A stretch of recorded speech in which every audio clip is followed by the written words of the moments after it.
எனக்கு இன்ஸ்டாகிராம் பத்தின சில டவுட்ஸ் இருக்கு, கேட்கட்டுமா? ஓகே. நிறைய ஹேஷ்டேக் போட்டா வீடியோஸ்க்கு நிறைய வியூஸ் வருமா? கரெக்டான கீவேர்ட்ஸ் கேப்ஷன்ஸ்ல யூஸ் பண்ணாலே ரீச் கிடைக்கும். ஹேஷ்டேக்ஸ் வேணும்னா யூஸ் பண்ணிக்கலாம். ரீச் டைம்ல போஸ்ட் பண்ணா மட்டும்தான் வீடியோஸ்க்கு நிறைய வியூஸ் வருமா? நல்ல கண்டென்ட் எப்போ போஸ்ட் பண்ணாலும் ரீச் கிடைக்கும். பட் தென் அந்த ரீச் டைம்ல போஸ்ட் பண்ணா இன்னும் கொஞ்சம் எக்ஸ்ட்ரா வியூஸ் மேபி போகும். பிசினஸ் அக்கவுண்ட்ல ரீல்ஸ் போடுறப்ப அதுக்கு வியூஸே வராதா?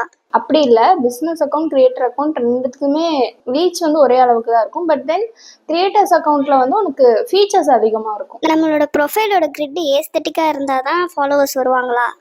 ஏஸ்தட்டிக்காக இருக்கணும்னு அவசியம் இல்லை. உங்களுக்கு பிராண்ட் கலர் இருந்ததுன்னா அந்த கலர் கன்சிஸ்டண்டாக ஃபாலோ பண்ணிக்கலாம். இன்ஸ்டாகிராம்ல டெய்லி போஸ்ட் பண்ணால் தான் ஃபாலோவர்ஸ் இன்க்ரீஸ் பண்ண முடியுமா? வீக்லி ட்வைஸ் ஆர் த்ரைஸ் நல்ல ரிசர்ச்டு கண்டென்ட் போஸ்ட் பண்ணாலே க்ரோ பண்ணலாம். போஸ்ட் பண்ண அப்புறம் கேப்ஷனை மாற்றினா அதோட ரீச் அடி வாங்குமா? கேப்ஷனில் பர்ஃபெக்டாக இருக்கணும்னுலாம் இல்லைல்ல. சில நேரம் நம்ம ஸ்பெல்லிங் மிஸ்டேக் எதனா வந்திருக்கும். ஸோ அந்த மாதிரி இருக்கிறப்ப நம்ம எடிட் பண்ணால் அதெல்லாம் வந்து ஹர்ட் ஆகாது ரீச். பாய் பாய்.